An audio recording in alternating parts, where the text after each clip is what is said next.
Bermuda triangle. Nazia Kamran Kashif का Bermuda triangle ये पहला नोवेल था जो मैंने उनका पढ़ा था, और मैं ये कहने पर मजबूर हो गई हूँ कि ये कोई नावल नहीं है, बल्कि बज़ाते ख़ुद एक बरमूदा ट्रायंगल है जो नावल के किरदारों, हकीकत और कारी के दरमियान बन जाती है। इसके एक एक मंज़र में कारी ख़ुद को चलता फिरता महसूस करता है। उसे पढ़ते हुए महसूस हो रहा होता है कि मैं कोई हॉलीवुड की साइंस फ़िक्शन मूवी देख रहा हूँ, क्योंकि इसमें मंज़र नगारी बहुत उम्दा तरीके से की गई है कि उनको पढ़कर ख़यालात में जो उभरने वाले खाके हैं और हकीकी मनाज़र हैं उनमें काफ़ी मुशाबहत नज़र आती है। एक पल को तो लगा कि ये सारी मगरब की तहकीक है, लेकिन फिर एवन जेराल्ड से होते हुए ये तो अबू अब्दुल्ला मोहम्मद अल अदरीसी अल कुर्तबी अल हसनी अल बस्ती की तरफ मुड़ती है। आप भी इतना बड़ा नाम पढ़ के हैरान परेशान रह गए होंगे मेरी तरह। तो मैं भी चकरा गई थी कि ये बरमूदा जो आज की तरक्की याफ्ता दुनिया के लिए मौमा है, वो माजी में इस अरब अल अदरीसी ने दरियाफ़्त कर लिया था। और उनकी किताब नज़हतुल मुश्ताक अगर वाकई एक हकीकत है, तो मुझे लगेगा कि नाज़िया आपा ने मुझे किसी पोर्टोरिको ट्रेंच में फेंक कर उसका रास्ता जो है ना वो बंद कर दिया है। यकीन करें, मैंने किसी ख़तून स्पेशली पाकिस्तानी नॉवलिस्ट से इस कदर जानदार और ठोस तहकीक की तवक्का नहीं की थी, लेकिन नाज़िया कामरान काशिफ़ ने साबित कर दिया कि मुनफरिद और तहकीक से लबरेज लिटरेचर लिखने में मर्द लिखारियों से किसी तौर पे कम नहीं है। ब्लैक होल से वार्म्स होल तक के ताने बाने में कुछ इल्हामी इल्म भी महसूस हुआ जो शायद बसीरत की आँख को ही अता होता है। टाइम ट्रैवलिंग मेरा बज़ाते ख़ुद एक फ़ेवरेट साइंस फ़िक्शन टॉपिक है, जिस पर मुझे काफ़ी हद तक यकीन भी है कि ये सच है, और मैंने इस टॉपिक पर हाल में भी पढ़ा था, लेकिन जो मज़ा बरमूदा ट्रायंगल पढ़कर आया पहले कभी नहीं आ सका।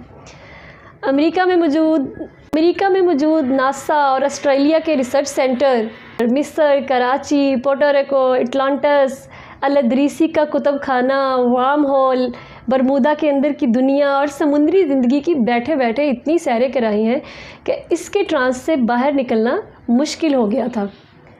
पैरेलल यूनिवर्स का कॉन्सेप्ट बहुत अच्छे से समझाया गया है। बहुत सालों पहले उसके बारे में कुछ जानकारी मिली थी, लेकिन मेरे पास किसी और को बताने के लिए इसके लिए कोई टर्म नहीं थी। लेकिन बरमूदा को पढ़ के इस बारे में भी जो है वो एक नॉलेज मिल गई है। बरमूदा में इस्लामी तालीम का असर भी कहीं कहीं नज़र आया, लेकिन ये अच्छी बात थी कि उन्होंने इसको फितरी हिसाब से लिखा, ना कि इस्लाम के कॉन्सेप्ट गैर मुस्लिमों पर थोपने की कोशिश की।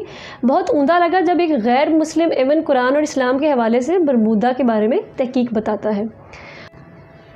एलूजन और विजन का जो अमल कहानी में रहा, उससे मेरे जहन में बहुत से सवालात ने जन्म लिया, और मेरा इन दोनों पर यकीन भी है, और थोड़ा थोड़ा ऑथर पे भी शुबा हो रहा है कि कहीं ना कहीं वो इस कैफियत का सामना यकीनन कर चुकी होंगी, वगरना खाली तहकीक की बुनियाद पे इतनी बारीकी से मंजर निगारी नहीं हो सकती।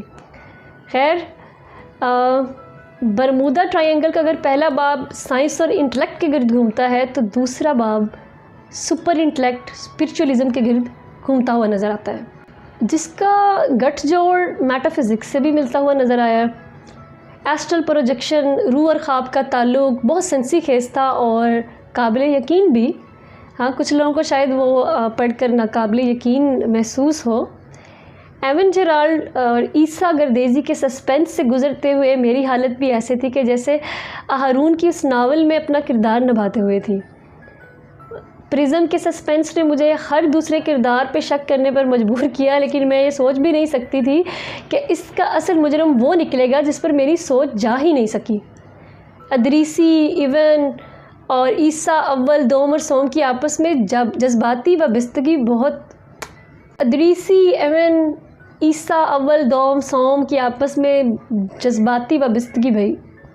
ईसा तो होते ही शायद कुर्बान होने के लिए हैं, और उसके बावजूद एक ईसा जाता है तो दूसरा ईसा पैदा कर दिया जाता है।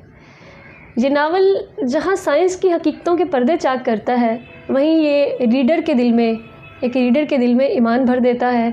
बहुत ईमान अफरोज़ भी था, ख़ास तौर पे ये बावर कराना कि हक़ की ताकत को हमेशा ऊंचा समझना, कभी भी बातिल और शैतान की क़ुव्वत को हक़ से ज़्यादा ताकतवर ना समझना। बसीरत, तीसरी आँख, सुपर इंटेलेक्ट किसी डिग्री से हासिल नहीं होती, बल्कि ये अता है जो इंसान की उस कुल से, उस वाहिद क़ुव्वत से जुड़ने से अता होती है, और यही सबसे बड़ा इल्म का ज़रिया है। और नाज़िया कामरान काशिफ़ ने जिस मेहनत, लगन और चाहत से ये किरदार तख्लीक की है, और उनकी मेहनत कभी भी रायगा नहीं जाएगी। ये किरदार हमेशा पढ़ने वालों के दिलों पर राज करेंगे। खुदा के नाम की गई शायरी भी काबिल तारीफ़ है। ख़ास तौर पे इस किताब में शामिल एक सुंदस अज़हर के नाम से लिखी गई नज़म है, वो बहुत बेहतरीन लिखी हुई है और उसको मैंने रिकॉर्ड भी किया था एक दफ़ा। और मैं नाज़िया कामरान काशिफ़ को मुबारकबाद दूंगी कि वो उर्दू अदब में एक नई जहद को मुतारफ़ कराने में कामयाब हुई हैं। और मैं इस वीडियो को देखने वालों से कहूँगी कि इस नावल को ज़रूर ख़रीदिए और ख़रीद कर पढ़िए, क्योंकि मैंने आपको मुख्तलिफ़ किरदारों का जो है वो एनालिसिस करके बता दिया है, लेकिन पूरी कहानी मैंने इसलिए नहीं बताई कि आपका सस्पेंस ख़राब ना हो। आप इसे पढ़ेंगे तो आपको बहुत अच्छा लगेगा।